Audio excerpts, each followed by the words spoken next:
morning, everybody. Welcome to Simply Cyber's First Things First. I am your host, Gerald Auger, and in the next 30 minutes, we are going to be going through the top cybersecurity news stories of the day. We're going to be breaking them down. I'll be giving my professional opinion and analysis on what you need to know in order to go forward and just absolutely dominate your day. It is Friday, which is absolutely fantastic. So let's spend the next couple of minutes welcoming everybody to the show. If you are watching on replay, that number in the corner, when it gets to 0, we're going to bust in right into the actual show itself so that you can just scrub ahead. But for the next couple minutes, let's say what's up to all our peoples. Hey, Alexis, good to see you. Hey, Bill Green. Tom Pike, always nice. Let's see. Hold on one second.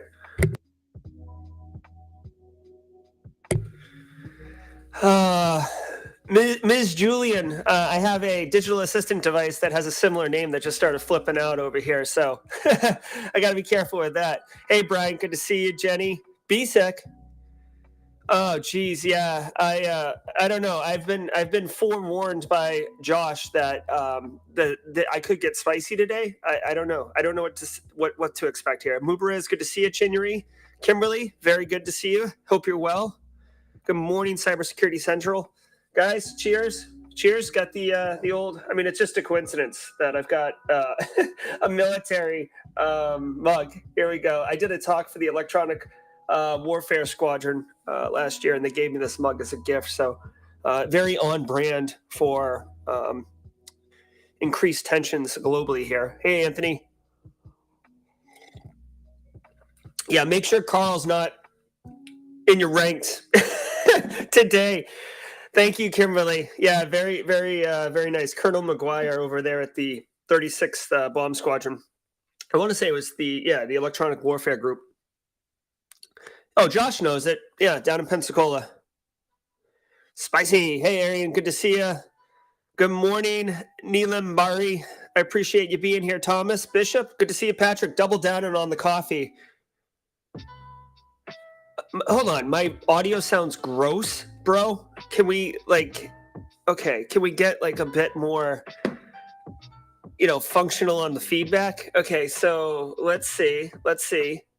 Can I get some? Hold on, I need. If my audio sounds terrible, I can't be doing this. Hold on, 1 second. Let's see. Let us see. First, let's turn off the audio. Oh, okay. I'm hearing from my mods that it sounds good. If it's too loud, I can lower the gain. Oh, Jordan, if you want to know where you can start to learn cybersecurity, go to simplycyber.io. There is a plethora of free resources. Go to simplycyber.io. In fact, let's hook Jordan up today. Jordan, I got you, okay? I got you, buddy. Let's do this. Jordan, go to simplycyber.io, and this tab right here on the top says free resources. Get a spoon, get a big lobster bib, and just dig into this trove of resources. This is all free. So your belly will be full. You'll have one of those comas from overeating like at Thanksgiving. Give that a shot. Okay? Simplycyber.io. This song is kind of creepy. I don't like that. All right, let's see where else we're at here. Is our timer gone off, y'all? Oh, our timer has gone off. Metallic and tingy for me. Guys, you know what? You know what I got in the mail? I got one of these in the mail yesterday. Hold on. I got one of these in the mail. So all of these audio issues, all of this software BS that we've been dealing with, see you later. Starting Monday morning, not only am I going to be dropping an announcement, right? That's pretty awesome. Our audio is going to be super sick, okay? I don't know if you guys know Hackersploit. He's like a really awesome guy. This is the one he uses. I was talking to him the other day. I was like, what do you use? I need one of these things. And he's like, oh, this is what I use. So we're going to get into it. We're going to have crispy, clean audio. And, if my voice sounds tingy and metallic, just pretend I'm an Android. Pretend I'm a bot, okay? All right, guys, much love. Let's get into this Friday's, February 25th, news stories of the day. Hey, Carrie, Ryan, Julie. Yeah, get those DJ streams going, guys. If you want to play along, go to CSOSeries.com. This is where we get our top news stories. David Spark and his gang, they do a fantastic job. Without the work that they do, first things first would probably not happen. It would be too much. It would be too much for me to compile this on my own. So let us dig into today's news stories, y'all. From the CSO Series, it's cybersecurity headlines. It's Friday, February 25th, 2022. Cyber attacks accompany Russian military assault on Ukraine. The websites of Ukraine's defense, foreign and interior ministries were unreachable or painfully slow to load Thursday morning after a punishing wave of distributed denial-of-service attacks as Russia struck at its neighbor.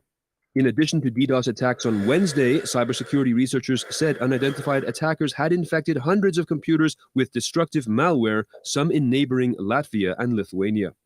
ESET Research Labs said it detected a previously unseen piece of data-wiping malware Wednesday on hundreds of machines in the country. It was not clear how many networks were affected. Yeah, so obviously, guys, there is this war happening in the Eastern European theater, reporting, Russia has invaded Ukraine across multiple fronts with kinetic force soldiers, but also with cyber attacks, which is not surprising because they do have that capability. It can cripple the communications and kind of the infrastructure of an adversary. Denial of service attacks they did this the other day. I almost wonder, honestly, that if the denial of service attacks that they did on the on Ukraine last week was just a test, like basically validating their weapons. Okay, like the weapons are all tuned up, they definitely work. So when we invade on Thursday, we're good to go, guys. So I wonder about that, but it just reinforces the fact that the next real world war will have a significant cyber component to it. And this is why, we have Cyber Command in the United States. It's why it's cyber, or what do they call it? Space Force. Like, people think Space Force, they think it's like Star Trek or something. It's Cyber Space Force. That's what it is. It's not Outer Space Force. It's Cyber Space Force. That's like a total misconception a lot of people have. No surprise, guys, if you are interested, I started doing a little bit of research. There's a new wiper, quote unquote new, called Hermetic Wiper. They ran a wiper, meaning it just basically bricks all your systems, so you'd have to rebuild them. You're down for a period of time. Nasty bit of business. Nothing espionage of it. It's like literally dropping an EMP on an adversary, except you don't damage your own stuff. So look for the Hermetic Wiper. This isn't going to end. Russia is, bearing most of its cyber capability on Ukraine right now. I know BSEC says Ukraine is no slouch when it comes to cyber. I don't know that. I'm not sure. I'm not familiar with any of Ukraine's cyber capabilities, but I'm sure that they do have some. They are a first world country, so we'll continue to monitor this story as it goes. But no surprise here that they're using multiple techniques against Ukraine. And really, it doesn't matter if it's Russia or Ukraine or it's United States, if it's, Australia attacks Japan. It doesn't matter. The next, cyber is a major military capability. It gives you a significant advantage when you disrupt the electronic infrastructure of a military capability. So again, no surprise here. Putin's government warns Russian critical infrastructure of potential cyber attacks. The Russian government warned its domestic critical infrastructure operators Thursday of the threat of an increase in the intensity of computer attacks and said that any failure in the operation of critical infrastructure that does not have a reliably established cause should be considered, quote, the result of a computer attack, end quote. It continued, quote, attacks can be aimed at disrupting the functioning of information resources and services, causing reputational damage, including for political purposes, to form a negative image of the Russian Federation in the eyes of the world community, end quote. The warning did not specify where such attacks might come from. Okay, so this is interesting. Also, really quickly, Brian Godfrey mentions in chat here, saw a news post, Ukraine calling for civil hackers. I also saw a news story that said if the Ukrainian president said, if you want a gun, we will issue you one. if you're old enough to like hold a gun, we will issue you one to citizens of Ukraine. So, I mean, it's wild stuff going on here. Now, this particular story I find fascinating. And for a hot second there, I thought Putin was going to say any compromise will be identified as the system administrator not taking care of their business. And I was going to be like, holy crap, man, that's a heavy burden. Keeping infrastructure up is hard to begin with. So listen to this. Putin is saying, I don't know if all the stories today are about Ukraine, Russia. I wouldn't be surprised. But listen, what Putin is saying here is that, guys, be on the lookout. If our stuff goes down, we have to assume that we're being attacked. Again, not surprising. Think about the mindset. You've gone from at peace, where it could be criminals, it could be whatever, to at war. Russia is at war. They've entered a war. So now you have to assume that any attack on you is a military response in some capacity. So no surprise that he's saying that. One thing that I do find fascinating, and I don't know about you guys, how you feel about this. One thing I find fascinating is that we give Russia lots of credit for being an offensive cybersecurity force, right? Like they can break into stuff and they can do all this other stuff. Dude, I'm here to tell you guys, being awesome at offensive security does not mean in any capacity you are good at defensive security. Okay? I'm telling you right now, they are two wildly different skill sets that there's some overlap, but you can be like the best hacker in the world and absolutely suck at managing your systems, right? Or having defensive capabilities. So I am that's an exposure for them. Maybe they're awesome. I mean, the blue teamers, much love, guys. They typically don't get all the news coverage and articles. They just get to go home on Saturday after working overnight because of an incident. No love. Maybe you get some extra glazed donuts or a pepperoni pizza or something, but that is the celebration for the blue team. I don't know if Russia's going to be able to defend. And by the way, I would speculate, right? This is uninformed speculation, but based on my knowledge base, I would believe, even though like the United States and the United Kingdom and Australia, Israel, like even though we're not officially entering the war because that has certain ramifications that you can't unwind after they're set in motion, I wouldn't be surprised if those powers are covertly attacking Russia, right? So, we have really good cybersecurity operators. So it's very interesting. I think a lot of this war, and I don't want to romanticize the war, but a lot of the sexy cyber parts of this war will likely never be made public. Okay. I mean, what Russia's doing to Ukraine, they're being very overt about it simply because it's the war theater where things are happening, and it kind of screws with the population of Ukraine's mindset about the stability of their government and their ability to defend themselves, right? So like they want to be overt about that. Manufacturing was the top industry targeted by ransomware last year. According to a new report from IBM, the X-Force Threat Intelligence Index, the manufacturing industry was the most attacked sector, accounting for 23% of reports of ransomware. The ripple effect of disruption, quote, caused their downstream supply chains to pressure them into paying the ransom, and ransomware actors are capitalizing on operational stressors exacerbated by the pandemic, end quote, said the report. The report found also that 47% of attacks on the manufacturing industry relied on vulnerabilities that organizations had either failed to patch or could not patch, suggesting a weakness in prioritizing vulnerability management. Yep. Okay, listen, guys. All I'm going to say here, and by the way, what's up, Toby? Good to see you here. David, thanks for calling. Thanks for the support on the comment there. Listen, if you work in the manufacturing industry, definitely bookmark this one. Use it as for the next budget cycle. Use this story on how you're going to help make your case to management on why it's so important to get funding, either to protect your assets or be able to detect an incident and respond and recover from it. One interesting thing, so, I don't talk about you guys know that I run my own program, but I don't really talk about my company. I will tell you that it is a manufacturing business, right? It's got 19 facilities worldwide. And they definitely manufacture stuff that all of you use, actually, but I won't go into too much detail.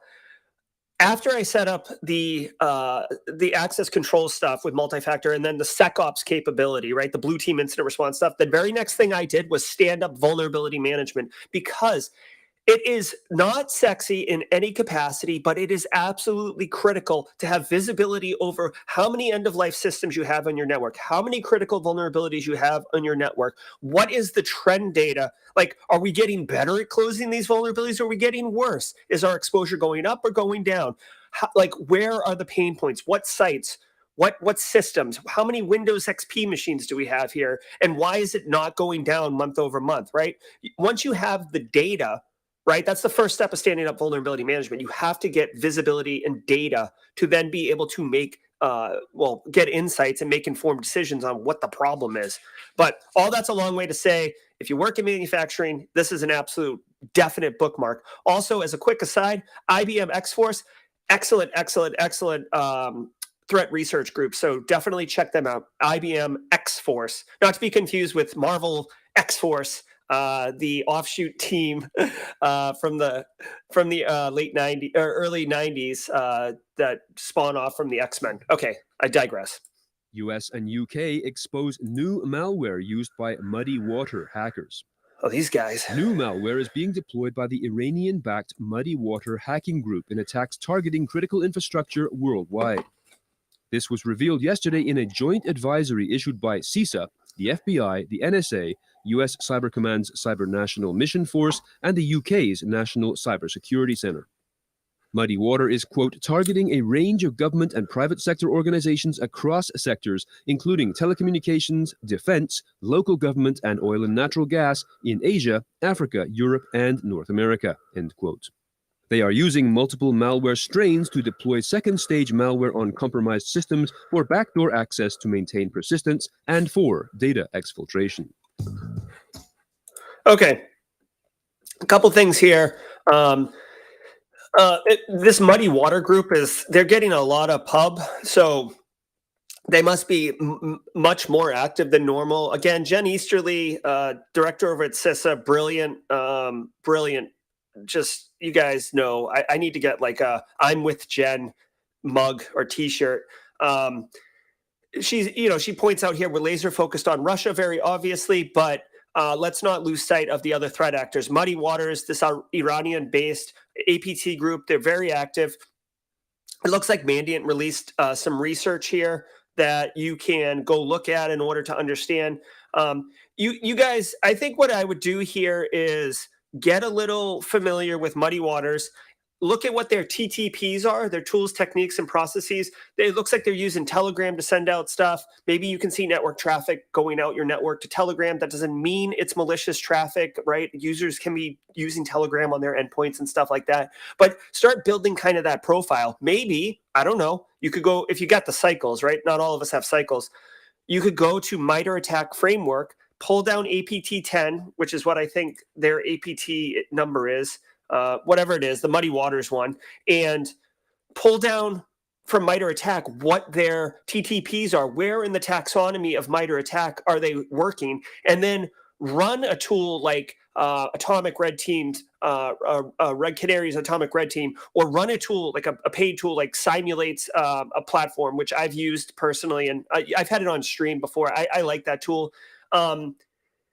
And test yourself against those TTPs and see how you fare. See if your EDR detects it. See if your firewall sees it. See if you see logs in your SIM, right? Again, I'm not saying that there's an increased risk of Muddy Waters attacking you, but the fact that the FBI and CISA are, again, calling out and making it a priority that you're aware of this heightens your concern, right? Like, it's always, guys, in the world of GRC, which I know gets a bad rap, it's all about the R, risk. And how do you inform yourself on risk? It's based on likelihood and impact, right? Which basically means with all of this pub going on, to me, the likelihood value goes up, right? The impact is kind of static in some capacity. It's temporal based on what's going on in your organization, stuff like that. But the likelihood is going up because it's being raised as an awareness. So obviously CISA is seeing more, FBI is seeing more. There's more increased activity, more victims.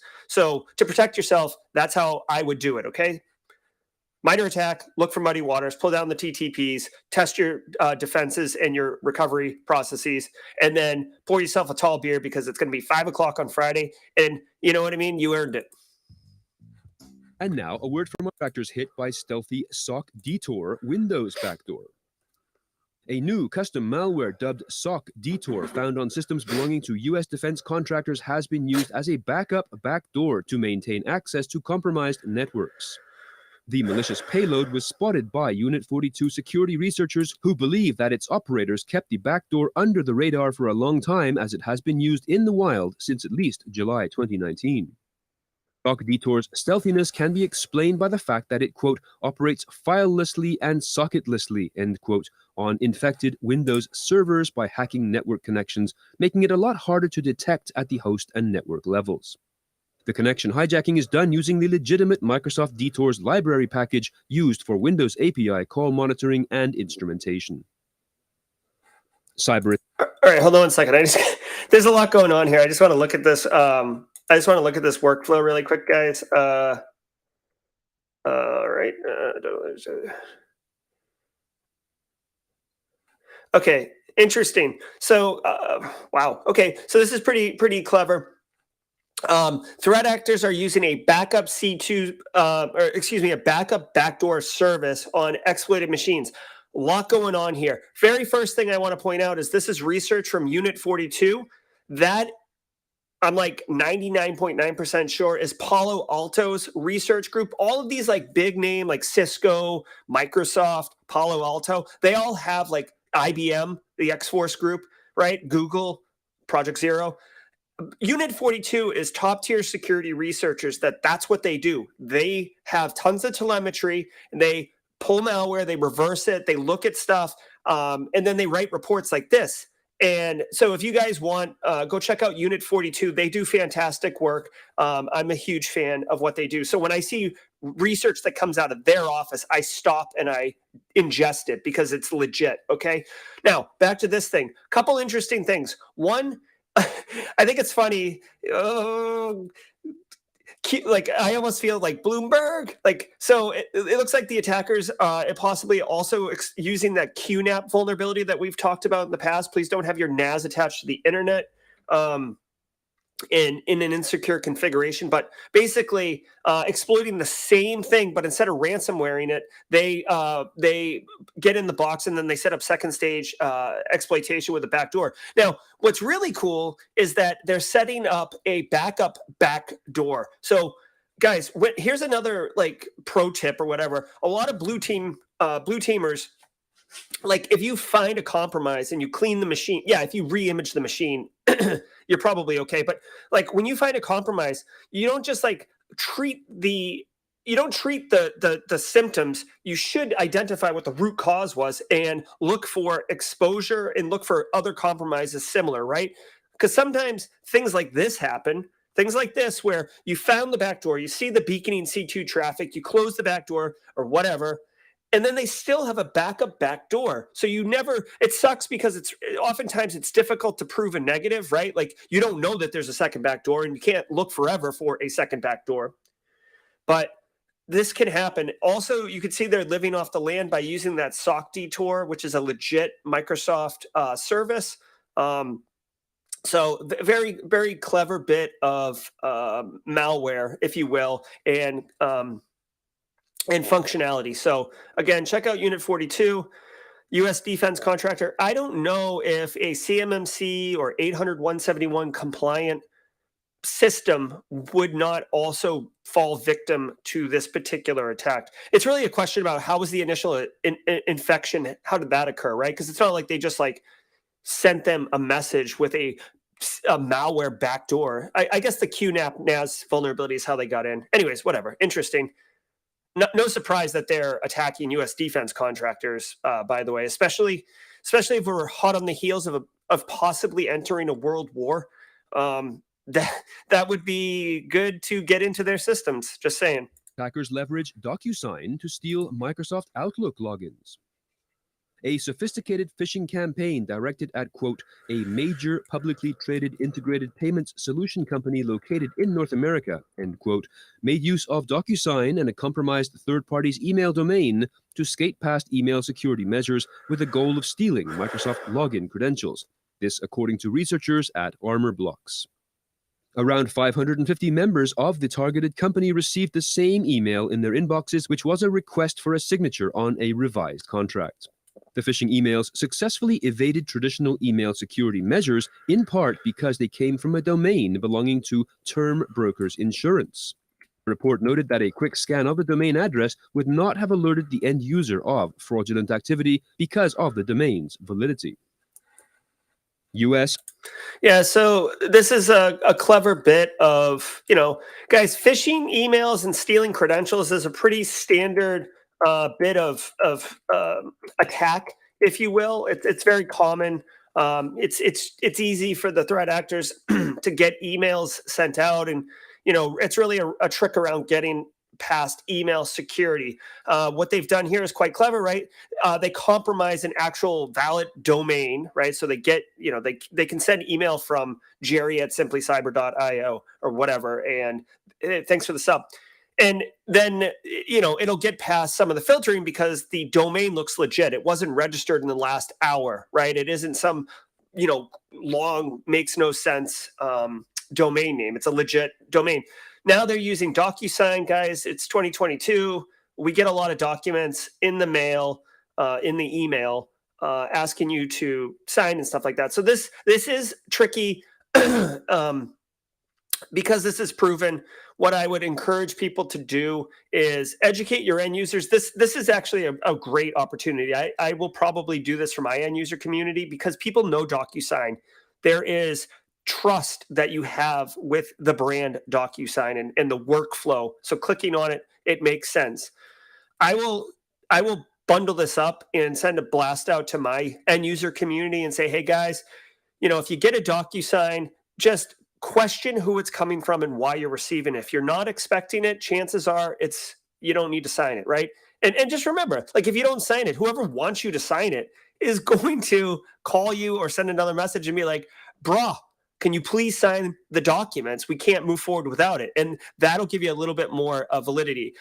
I don't think these threat actors would send you an email because they're sending it to tons of people. They're not going to send you an email and then call you and pretend to be like, Chad at CDW, please sign the DocuSign. Because you'd be like, why am I going to sign this? What is this? Who are you? Get out of here with that noise. Okay. So educate your end users. This attack is exclusively attacking end users and taking advantage of their trust they have for DocuSign. Winds up national security team dedicated to Chinese espionage. The United States National Security Division will wind up its China Initiative, an effort to combat what then Attorney General Jeff Sessions described in 2018 as, quote, systematic and calculated threats, end quote, posed by Beijing-backed economic espionage. On Wednesday, Assistant Attorney General Matthew Olson said it's time for the initiative to be wound up because it has proven divisive and doesn't represent the most appropriate approach to combating China. Okay, interesting. I did not know about the China initiative, but it's interesting. It's interesting. I guess, whatever, the Department of Justice, this is from 2018. Jeff Sessions announced his new initiative. I guess, in theory, it sounds like a good idea. I mean, China has some significant APT threat actors. They're doing, real attacks and stuff like that. So I get this. What I do appreciate, though? I appreciate that it's been 4 years. They identified, they reviewed it and looked at it and said, it's not working. Let's shut it down. Let's stop wasting money and resources on this. It did not accomplish the goal we want. So, someone ate a spoonful of crow there, or is it crow? Crow pie? Whatever. Humble pie? I don't know. Whatever it is, I didn't know about this. It's interesting. I'm kind of surprised that it didn't work. I'd be curious as to what they did and what the outcomes were of that. But it's no longer a thing. So I guess I'm kind of late to the party on this one. almost Puppies. 100,000 new mobile banking Trojan strains detected in 2021. Malware developers are shifting part of their focus to the creation of mobile threats. Many of the traditional infection routes are still workable, including phishing and the download and execution of suspicious software, but cyber attackers are also known to infiltrate official app stores, including Google Play, to lure handset owners into downloading software that appears to be trustworthy. Recent examples of Trojans ending up in Google Play include Joker and Face Stealer. According to new research published by Kaspersky, over 97,000 new mobile banking Trojan variants were detected in 2021, alongside over 17,000 new mobile ransomware Trojans and a total of 3.4 million malicious installation packages, APKs that can be installed on jailbroken devices or those that accept apps from unknown developers. Okay, guys, I don't want to be like the Apple fanboy, but you'll notice that all of these malwares are Android-based Trojans.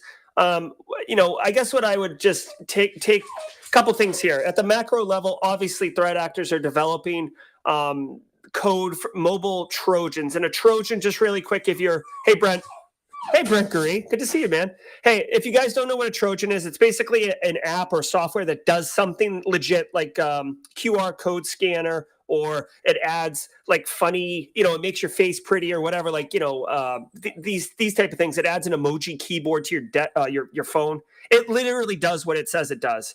But a Trojan, like the Trojan horse of Troy, it has additional dangerous functionality in it, whether it's keylogger, so it captures all of the things you type, including your username and password to your bank account, or it dumps your messages, it takes pictures with your camera, whatever it is, whatever the functionality is, that is the Trojan piece of it. So bad guys, they're going right for the money. No surprise. That's what they want, is cash money. So 100,000 new mobile banking Trojans is insane. That's a lot of malware.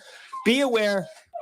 Really, I don't want to say do your due diligence, but be aware of what you're downloading, especially if you're downloading from like sus Android stores, or you download something just randomly off the internet. You really got to be cautious about that. Obviously, put multi-factor authentication on your banking. Like, it's 2022. You should definitely be doing that already. That could help combat this. But when you're installing malware on your devices, it's not good. Also, as a quick aside, because I do have children, if you are giving your children Android-based devices, you need to educate them. I know that they're not going to have banking apps, but you don't want any of these creepy crawlies going on any of your devices. So you don't know where the tentacles will go with this. So definitely educate your children, educate your end users on the concerns of random Android binaries or APKs being installed on devices. No one wants that. Thanks for spending the week with Cybersecurity Headlines.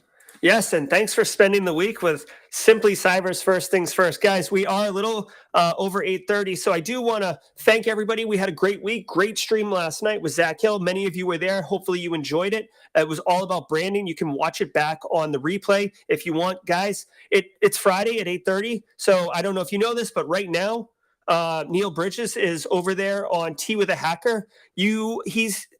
I've got it right here. His guest is going to be Ross Brewer from Attack IQ. He is very technical, and he's going to be talking about pen testing and red teaming, and he's going to be taking a ton of offensive cyber TTPs and red teams. He's going to be talking a ton about cyber TTPs and red teams and larger orgs. And if I had to guess, it will be going heavily on the on Ukraine, Russia, possibly Muddy Waters. Ask him about Muddy Waters. If you're going to jump over to his stream, drop a hashtag Simply Cyber in the comments. Let's raid Neil's stream and let him know that we are bringing the heat. So hashtag Simply Cyber. Guys, I'm Gerald Auger. We had a wonderful week. Again, I've been dropping Easter eggs throughout the week on stream, so hopefully you've been catching those. Huge update. Big surprise, big reveal. Some major news coming on Monday, so you're not going to want to miss Monday, February 28th, 8 a.m., First Things First.